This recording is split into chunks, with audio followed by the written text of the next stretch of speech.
Hello, thank you for having me here at LPF. I'm really excited to be able to present a model today for open access monographs, a way of transitioning from our existing purchasing ecology to one that funds an open future. In the rush to scientific open access, the discourses about medical literatures and the importance of ensuring that healthcare literature is available to everyone, the humanities are often left behind. Yet the COVID-19 crisis exposed just how vital open access is to the future of scholarly communications, while I also realise it has ripped out the heart of the library budgets on which we were relying to help with that transition. But what the pandemic's shown more than almost anything is that the traditional publishing model is broken. The first thing that publishers did when the pandemic struck was to lower their paywalls, which belied the fact that these models are unsuitable for research in the digital age. The monograph, the long form of communication used in the humanities disciplines, has seen sequential drops in sales over many years. Open access offers a solution to limited readership, and various publications such as the Springer Nature Study have shown massively increased usage of open access titles. We're also this year expecting a wave of funder mandates around open access monographs that will shift the terrain substantially towards an open monograph ecology. Three main strata appear to be emerging for open access for books that is not done on a book processing charge basis. The first is that large, well-funded scholarly communications organisations like MIT Press are launching membership systems with a subscription threshold. That is, they're giving a generous access to their back content, but if a certain number of library members sign up, their entire front list for the year can be openly accessible. We then have a set of small to medium-sized academic presses that are low risk, often subsidised by their host institutions, but have to bring in revenue for their own survival. These presses often find it difficult to transition to open access in a safe and sustainable way, and that's the model that I'm going to talk to you about today, is how we're working to transition a press to an open model. And then I wanted to just put in a good word that there are a set of scholar-led born open access presses, open collectives who are working together to provide combined offers at extremely affordable rates. The model that we're working on is part of the COPIM project, which is the Research England funded project to put the infrastructures in place for open access monographs. And Opening the Future, in a nutshell, works like this. The library has the option of subscribing to packages of 50 books at a publisher. This is a subscription that is just for the library. It's not an open access offering. There's nothing about that is open. That's just for the library that subscribes. What we do with the revenue from that subscription, though, is that we use that to fund the front list at the publisher to become open access. So what this means is that 50 books go directly to the library for their own usage only, but every year 25 books are added to the collection that's available if we reach our member threshold, that will also be in that collection, but that are also open access and available to anybody. The package looks a little bit like this. We have banded membership fees using Lyrasis and JISC bandings. The highest level of contribution that we're asking for this model is just €1,200, which is less than half a single article processing charge at some of the commercial for-profit publishers. So that is, for 50 titles exclusively for the library and 25 new OA titles, if we can get 200 to 250 or so members on board, you're looking at paying just €11 or approximately $11 per library per book. That is much cheaper than buying every book at the press, and it ensures every year that 25 new titles are going to be open access. Of course, metadata is provided with MARC records, KBART and counter-compliant stats. We're also working with Project Muse on this, which is extremely exciting, and allows us to deliver to the maximum number of libraries possible at any time. The model, as I said, yields incredible value for money. We're talking about 1 year's access to 50 titles for just half an APC you might pay to Elsevier, Wiley, Springer or Taylor and Francis. And the good thing about this model as well is that as the number of members go up, the costs per library come down. So we're aiming for a target of 250 libraries to participate in the model. And beyond that, when we've got to our $11 per library per book, we'd anticipate the costs coming down in future years to publish the same number of books. That is, we can actually make this cheaper in subsequent years if we can hit our targets. So who are we working with? This is a model in its pilot phase to transition the Central European University Press, although we have a second press also coming on board in the near future.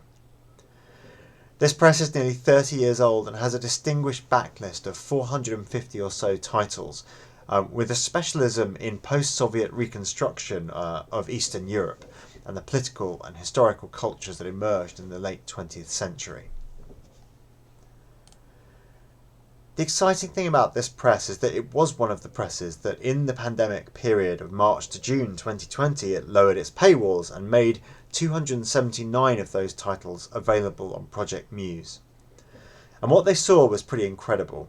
There was an enormous demand for these titles. That just 279 titles were downloaded 350,000 times from 129 different countries. And 7 of the top 10 downloads were over 10 years old, demonstrating substantial interest in that long tail backlist. It really is the case that these monographs have a very long usage half-life. So as I said, the goal with Central European University Press is to get enough members onto their scheme that they can publish 25 new monographs per year in an open access format and with open licenses. Also crucially, I should note, the press is going to use a variety of sources to achieve open access. So the press may participate in Knowledge Unlatched. The press will take a book processing charge where that's available.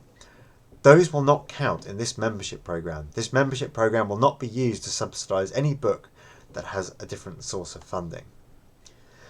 Further, the books that will be open access in the front list are those that have not yet been published. So this is not a retrospective open access scheme in which books that a library has already purchased will then be made available to everyone. It's a scheme where, from the word go, you'll know which titles are open access and which aren't. So there's no risk of duplicating in your collection a title that was going to be open and that has been funded by this program. I firmly believe that the future for the humanities must be open access. We have a world emerging where every piece of natural scientific research is available to anybody, free to read on the internet. And we're heading to a direction where almost every piece of scientific knowledge, humanistic knowledge, is behind a paywall or in an inexpensive book. And that seems to me a dire world for these disciplines. So as I said, the model works a bit like this, that as more members join the programme, the pot for funding an open access book gradually grows.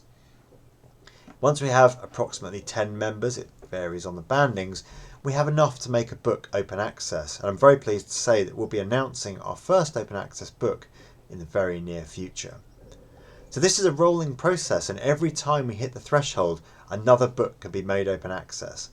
It doesn't rely on us getting to a certain number of members before we say everything is going to be open access, or nothing is open access if we don't make it. That's not how it works. We're going to do what we can on the money that is brought in a way that seems fair. To be clear also though, even if we made no books open access through this, the scheme is incredibly good value for money just on the 50 books that each library gets as a subscription. We do of course also have the option for libraries to sign up to multiple packages if they want to support the growth of OA at a faster rate. Having done this talk a few times now, we've encountered a list of objections that I can issue some pre-joinders to try to dispel in advance. One of the questions is, isn't this just writing a blank cheque for the press? I think the answer to that is clearly no.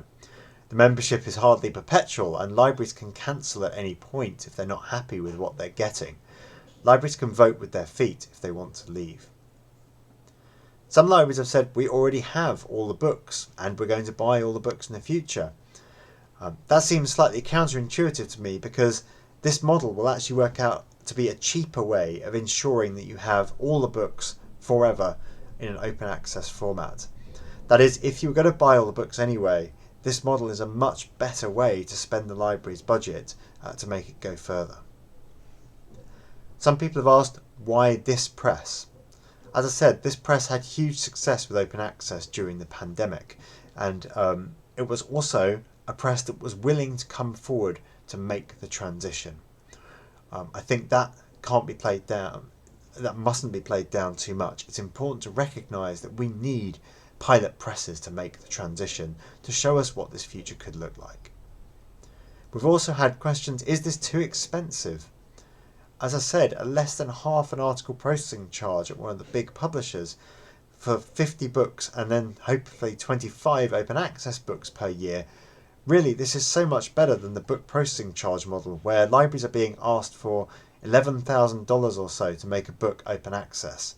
To get that down to around the $1,000 mark or so really is a substantial reduction and is going to make the library's budget stretch much further. We also want other publishers to use this model. It avoids book processing charges authors are not asked to pay in this system. It's relatively low risk for both the press and the library, and it's laying the groundwork for a more systemic transition. I should also say that as part of my work on the Coping project, we're creating a toolkit that presses will be able to use to boot up this model themselves. We have in fact already released the software platform for taking sign-ups, so that presses that are interested could put this model into effect on their own. So, if you want to find out more about this model, we have our website openingthefuture.net that hosts the collections of books, FAQs, downloadable brochures, lists of titles, ISBNs, and so on. However, of course, you can at any point email me. I'm martin.eve@bbk.ac.uk. And I just wanted to close this talk with a final note. I'm a curious figure in the world of open access. I am a professor of English literature, that's my actual background. But I'm also someone who believes in the power of digital dissemination for our work as a way for the humanities to find new audiences. If we can demonstrate the success of flipping the Central European University Press to an open access model, and others see that success, I feel confident that we're heading towards a more open future for long-form publication in the humanities disciplines. And I think that that can only be a good thing. Thank you very much.